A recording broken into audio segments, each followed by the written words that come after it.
The Green Bay Packers couldn't catch a break with injuries.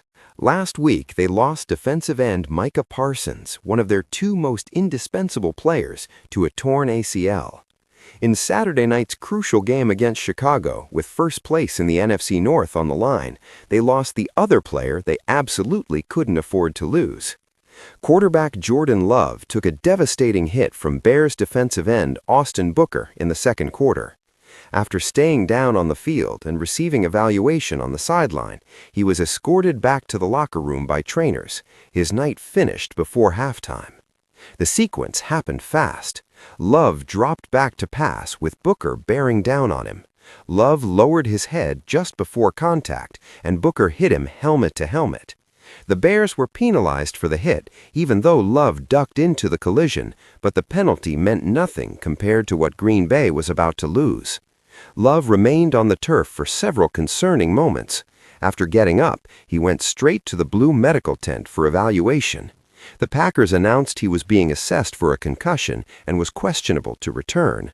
At the start of the second half, the team ruled him out, leaving Malik Willis to quarterback the rest of the game. The Packers led 3-0 when Love absorbed the hit. Willis took over and immediately led Green Bay to a field goal on his first drive, extending the lead to 6-0 late in the second quarter. That composure under pressure showed why the Packers felt comfortable having Willis as their backup. Green Bay had dealt with numerous injuries throughout the season, but entered Saturday's matchup against Chicago with a 9 wins, 4 losses, and 1 tie record. Losing Love in the first half was a crushing blow, regardless of their previous resilience. You can overcome many injuries, but losing your franchise quarterback in your biggest game of the season changes everything. Willis had experience stepping in for Love. He started 2 games last season when Love was injured, and the Packers won both contests by shifting to a run-heavy offensive approach that maximized Willis's mobility while minimizing his passing responsibilities. Green Bay would need to replicate that formula Saturday night if they wanted to escape Soldier Field with a victory. The timing couldn't have been worse for the injury. This wasn't a meaningless late-season game where Green Bay could rest starters and prepare for the playoffs. First place in the NFC North hung in the balance, with the Bears and Packers battling for division supremacy and playoff positioning.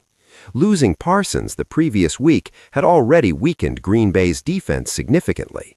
Parsons was an all-pro pass rusher who consistently disrupted opposing offenses and set the tone for the entire defensive unit. Now, without Love orchestrating the offense, the Packers faced the challenge of winning with their backup quarterback and a depleted defense.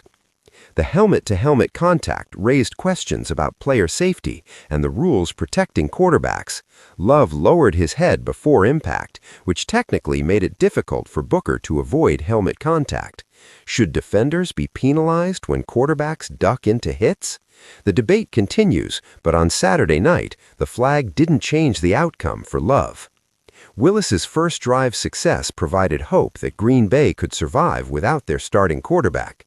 He managed the game intelligently, made safe decisions, and moved the chains when necessary. The 6-0 halftime lead suggested the Packers' adjusted game plan was working. But maintaining that performance for an entire half against a desperate Bears team would be a monumental challenge.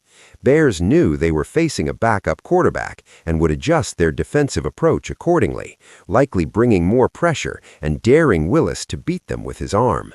The Packers' season suddenly hung by a thread, their 2 most important players sidelined by injuries in consecutive weeks.